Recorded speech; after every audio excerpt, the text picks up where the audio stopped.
Eu espero poder hoje explicar algumas coisas sobre o que é o xamanismo e por que é uma parte essencial de nossa espiritualidade.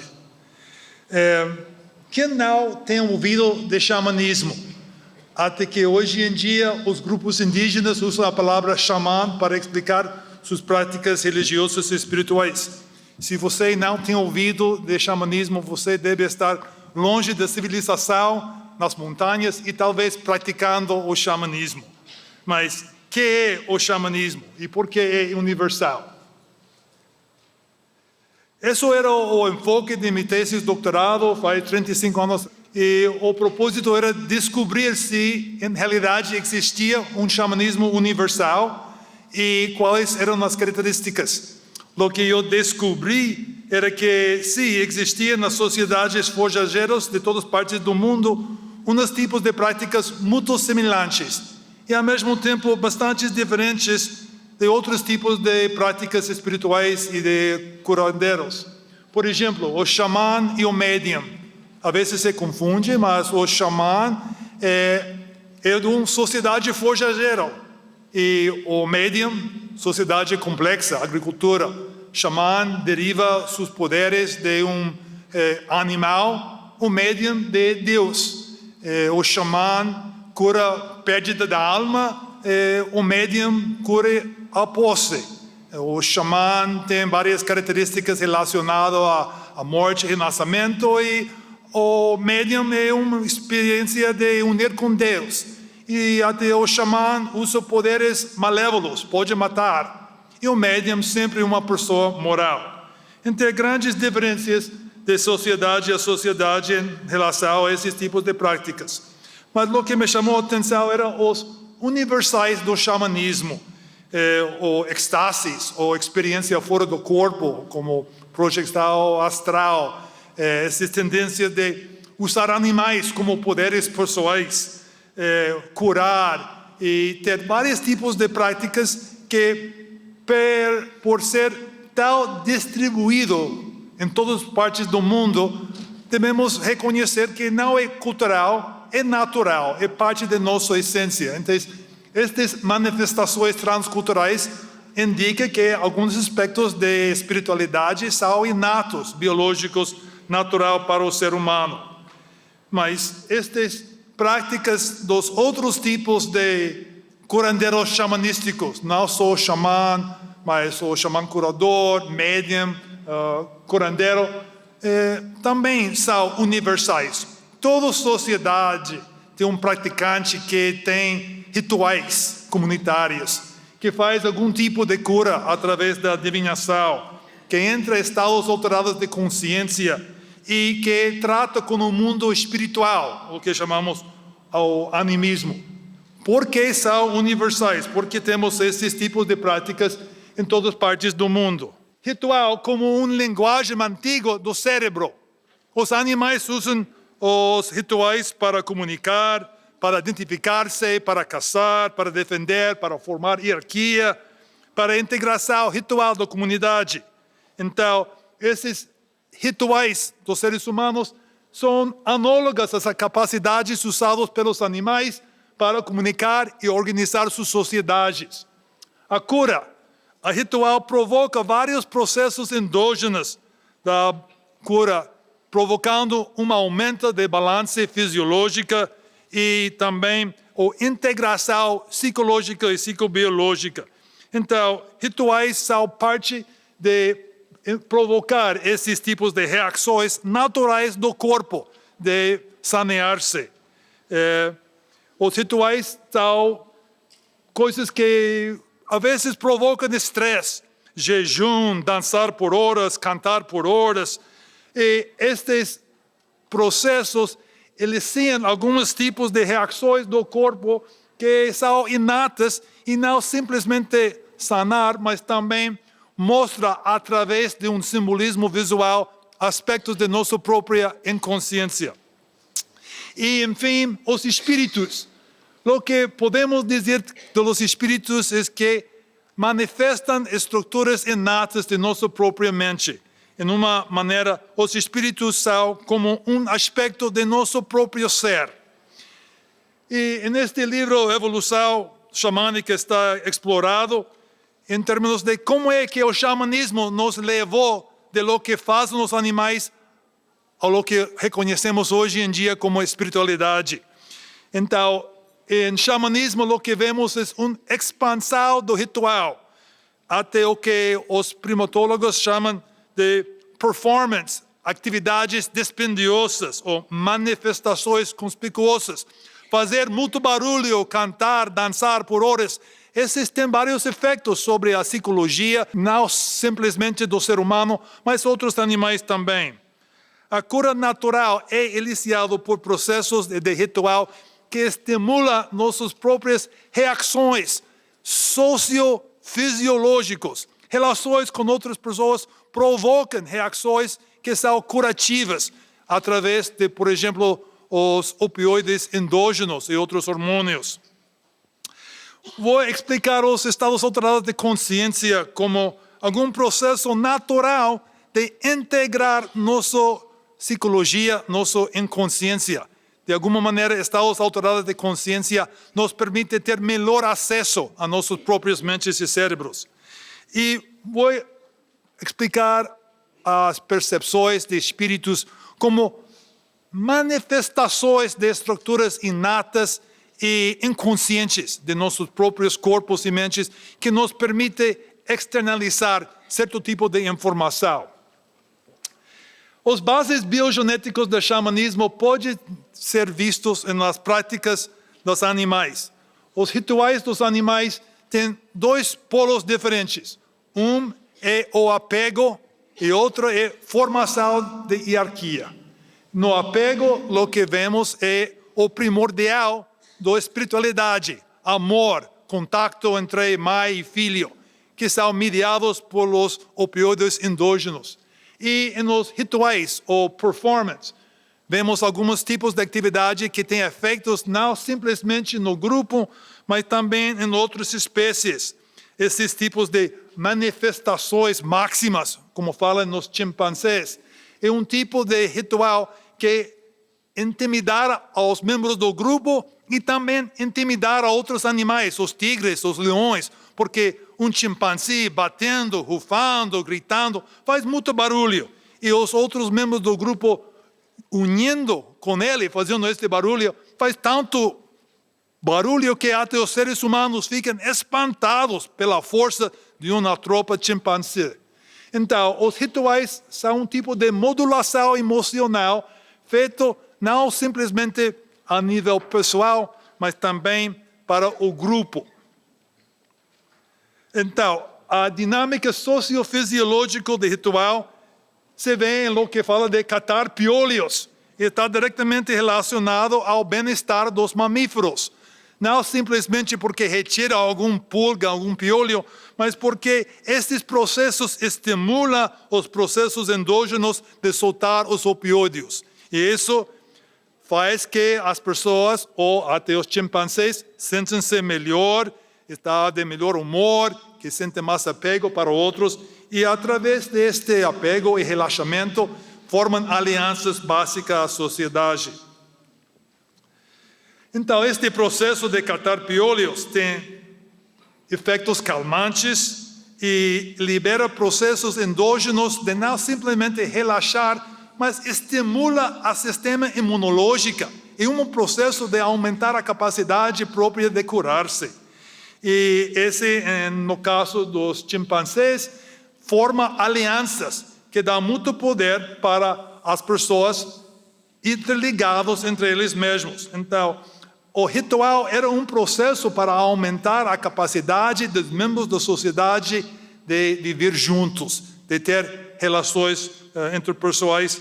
E estes tipos de práticas quase desapareceram no ser humano. É uma paradoxa. Um primata que precisa manter relações sociais já não mais catar piolhos. Por quê? Bom, duas respostas. Primeiro é que este passou para o xamã. O xamã faz esse tipo de inspeção do corpo, vai provocando várias áreas, saber onde ter dor, limpa acessos, dá massagem, que é uma coisa que estimula os opioides endógenos. E até que práticas de xamanismo estimulam o corpo com calor, usa penas para estimular a reação do sistema nervoso.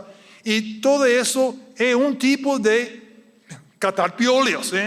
Esta interação diretamente com o corpo estimula o sistema de opioides, que estimula o sistema imunológico. Até que sabemos que colocar mãos no corpo, o toque terapêutico, estimula os opioides endógenos do corpo. Então, o outro polo do ritual é a manifestação máxima dos grandes macacos. Os chimpanzés fazem um tipo de dança bipídea. Ficam em 2 pés, batem nas coisas, pegam um pau e começam a bater as coisas, gritam, cantam, está fazendo uma grande vocalização para estimular o grupo e outras espécies de animais. Tem uma função protetor, bater com um pau, com um tigre, é primeira defesa. E, por outro mão, estimula a integração do grupo, porque essas manifestações estão feitas por o macho alfa. E todos os demais precisam ficar submissiva. Mas ficando submissiva, está certo e não tem violência dentro do grupo. Então, o ritual é uma maneira de aumentar a capacidade de um grupo de viver juntos e não ter conflitos entre membros dos grupos. Esse tipo de manifestações ainda são muito importantes para os primatas mais avançados. Muitos deles ainda usam esse tipo de manifestações dispendiosas para ganhar apoio dessas pessoas e para intimidar os demais. Então, coisa que não temos perdido completamente. No xamanismo, temos expansões desta capacidade ritual em essas manifestações dispendiosas, cantar, rufar, dançar em grupo pela noite toda. Isso pode intimidar os felinos e outros carnívoros que podem atacar o grupo. E o xamã, fazendo isso, manifesta uma aptidão excessiva, que ele mostra que tem muito poder, muita energia, que pode dançar a noite toda. E, ademais de ter este impacto sobre outros animais, tem efeitos sociofisiológicos. É dizer que o ritual, esses processos, não simplesmente eliciam os opioides endógenos, mas funciona para coordenar o bem-estar do grupo. Esta atitude de dominância que tem o macho alfa ajuda o grupo a sentir-se bem. Ele parece feroz, grande, muito agressivo, mas é contra os fora do grupo. E o grupo sente-se bem. Então, o ritual tem o efeito de atuar contra o síndrome geral de adaptação, de estresse. Reduzir estresse, induzir relação e permitir que as pessoas sintam-se protegidas por esta manifestação. Na evolução da cura nos hominóides, o ritual era essencial para aumentar o grupo e também para extender esses processos de eliciar os mecanismos opioides. E a dominância, este ritual de poder, facilita este processo. As reações de placebo, reações hipnóticas, são eliciadas pelas pessoas dominantes. Uma pessoa bem poderosa, mas sentimos bem porque é nosso líder. Então, essas práticas não simplesmente eliciaram esses processos endógenos de curar, mas também provocaram vários tipos de alteração de consciência. Neste processo, a susceptibilidade hipnótica e respostas placebo são moduladas por ritual. Os rituais tomam o papel de eliciar estas reações fisiológicas. E esta capacidade também era parte da evolução da cultura, porque estes traços hereditários de tendências hipnóticas permitem que as pessoas facilmente aceitem as perspectivas de outras. Isso é a base da cultura. Aceitamos as perspectivas de nossos pais, de nossos avós, dos nossos ancestrais. E esta habilidade de aceitar a realidade de outras pessoas também provoca cura, porque na cura o que estamos tentando fazer é mudar a perspectiva da pessoa de uma situação, um estado doente, para uma perspectiva de saúde e bem-estar. Parte de nossa evolução era a música e a dança. E a música e a dança são inteligências inatas, que são ligadas ao processo de mimesis, de imitar, de comunicar, através do corpo e movimentos do corpo. E esses processos são inatos a um nível e também são diretamente ligados à afeição social, particularmente emoções positivas. De uma maneira, cantar, dançar, rufar, são tecnologias, mas capacidades tecnológicas que evoluímos para viver melhor em grupos grandes, de integrar o grupo. Então, alguns antropólogos têm mostrado que perdemos estas práticas de catar piolhos, não simplesmente porque aprendemos a falar, mas primeiro aprendemos a modular e manipular o bem-estar dos demais através do som. E o som é um processo que também pode curar. Tem muitos efeitos fisiológicos da música, não simplesmente esses padrões fisiológicos de vibração, mas também a música estimula as emoções, particularmente amor. A grande maioria de todas as canções do mundo são de amor. Então, essa é uma origem da música, estimular esses sentimentos entre membros de um grupo. Também tem estudos clínicos que mostram que a música estimula os opioides, dopamina, as endorfinas, que sentimos melhor com a música porque é uma reação fisiológica a estes processos que são parte da nossa inteligência inata.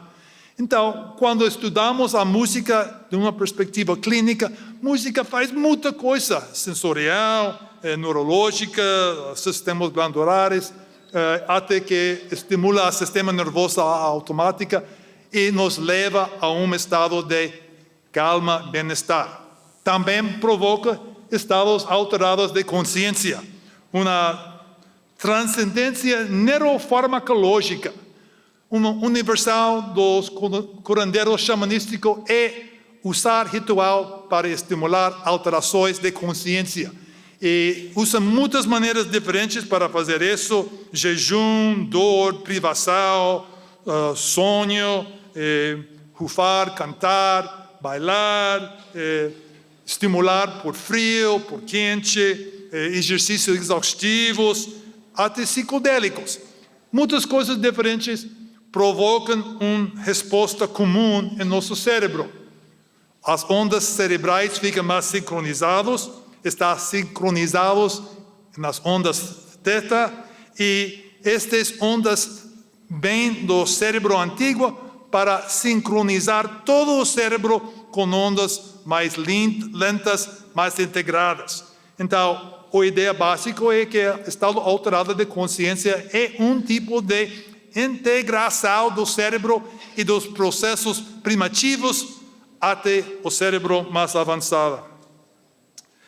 Então, muitas coisas podem induzir estados alterados de consciência. Um dos princípios básicos é uma hipofrontalidade do córtex pré-frontal. As partes da frente do cérebro começam a diminuir e os processos mais profundos do cérebro reptiliano, o cérebro paleomamífero, começam a ter ascendência. Então, o cérebro antigo está liberado nos estados alterados de consciência e as capacidades de autofunção cognitiva estão impedidas para permitir que os cérebros antigos, os cérebros animais, comecem a ter mais voz, mais função. Então, o que eu tenho chamado os estados transcendentes pode ser entendido como uma manifestação de descargas ascendentes do cérebro. Estas descargas hipersincronizadas começam a produzir ondas lentas que impõem no córtex frontal um estado mais calmado, mais devagar, e permite a manifestação de tendências ignatas, processos ignatos, inteligências ignatas, que não são parte de nosso controle consciente, mas que podem ser elevados através de estados alterados de consciência que inhibe o córtex frontal. Psicointegração é a dinâmica geral dos estados alterados de consciência e os processos envolvem a estimulação dos sistemas dopaminérgica e serotonérgica, que são os sistemas de neurotransmissores mais importantes na regulação do cérebro. Então, estamos aumentando nossa capacidade de autorregulação através dos estados alterados de consciência e, ademais, induzir um estado de relaxamento que provoca o bem-estar, permite o funcionamento de várias atividades do corpo inconsciente, incluso sistema imunológico. Então, o dopamina e a serotonina são parte desse sistema de modular nossas próprias emoções. Então, o ritual era um antigo descobrimento para ajudar-nos melhor controlar nossos processos inatos de ansiedade e de permitir a expressão de amor e bem-estar. Eu percebo o estado alterado de consciência como um processo de integrar o cérebro de conduta, o cérebro de emoções e o cérebro de pensamentos, todo funcionando junto na teta. O êxtase xamânica, conhecido como voo da alma, viagem astral, experiência fora do corpo, esta distribuição transcultural indica que é um aspecto natural, inata do ser humano.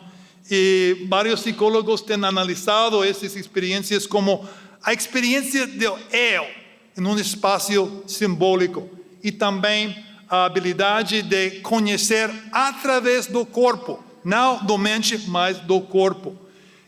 Se manifesta nas imagens, nas mirações, e também se manifesta através de uma separação do eu, do corpo e do visão. Então, geralmente, tudo isso está integrado. Então, o estado alternado de consciência xamânica mostra desligamento desses aspectos básicos para permitir-nos funcionar em um espaço simbólico, não mais ligado diretamente ao corpo físico.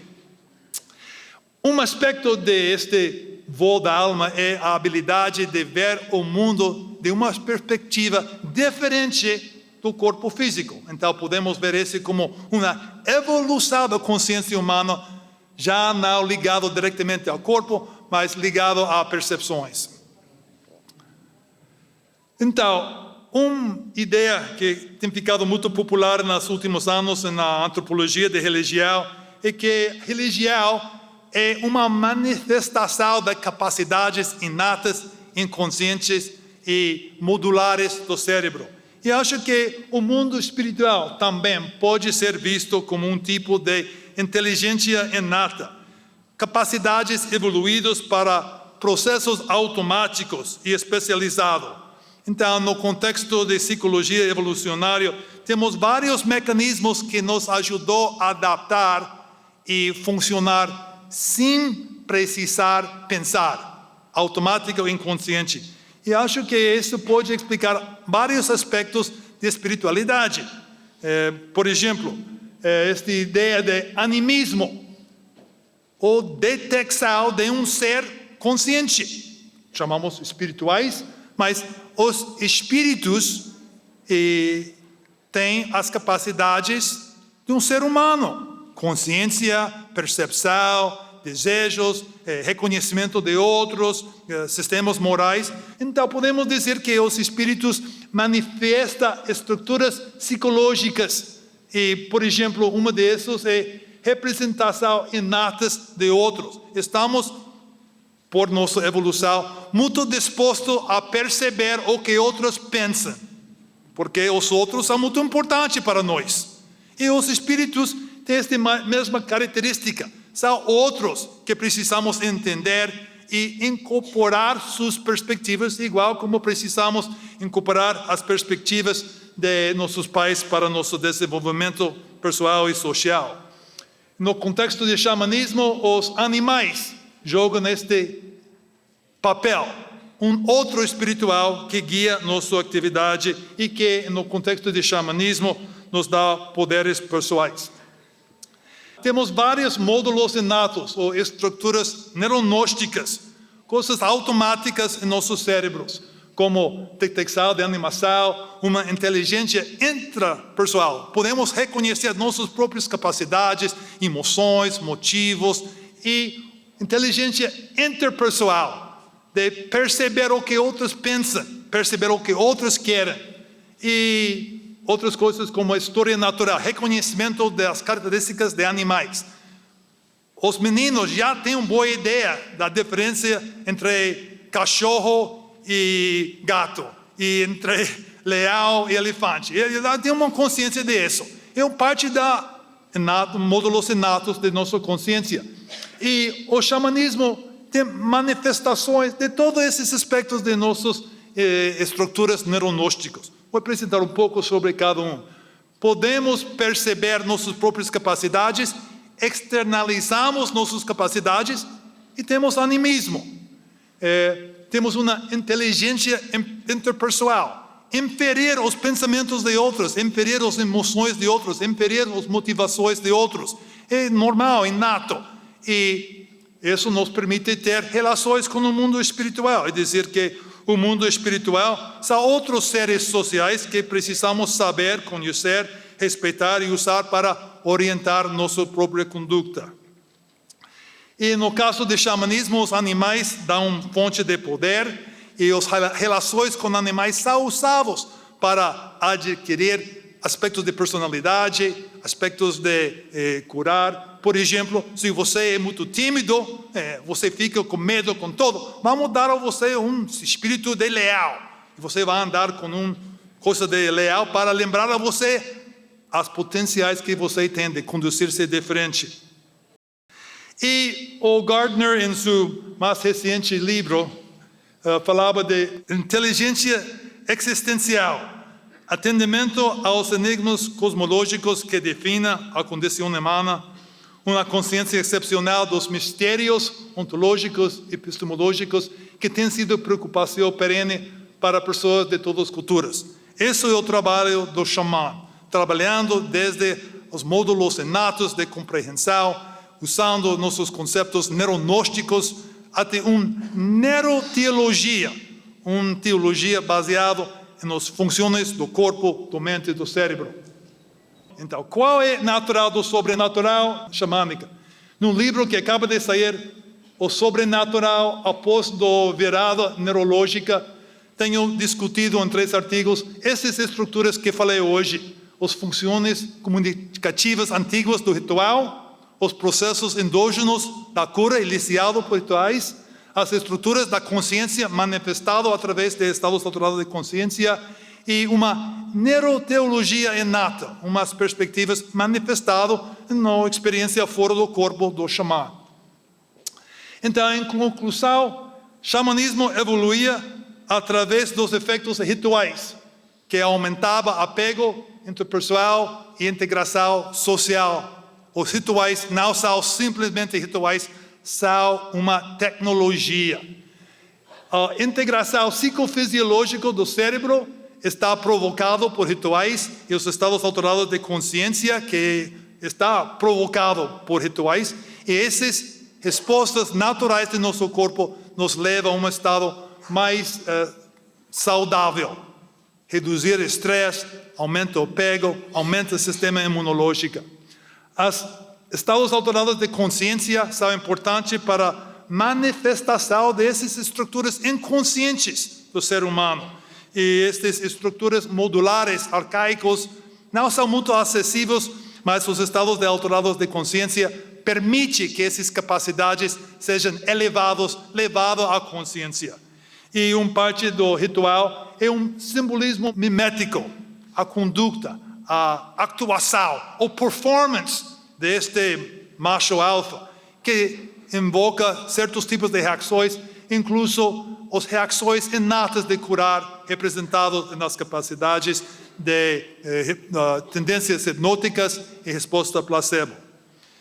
Então, para concluir, sobrenatural como natural, tenho muitos artigos no researchgate.net, você pode encontrar quase tudo que está no livro. O que tenho feito através de minha carreira é tentar explicar como é que o xamanismo é origem da espiritualidade, origem da cura espiritual, origem dos estados alterados de consciência e como isso ainda é parte de nossa natureza. Temos esquecido do xamanismo, mas ainda está dentro de cada um de nós. Obrigado.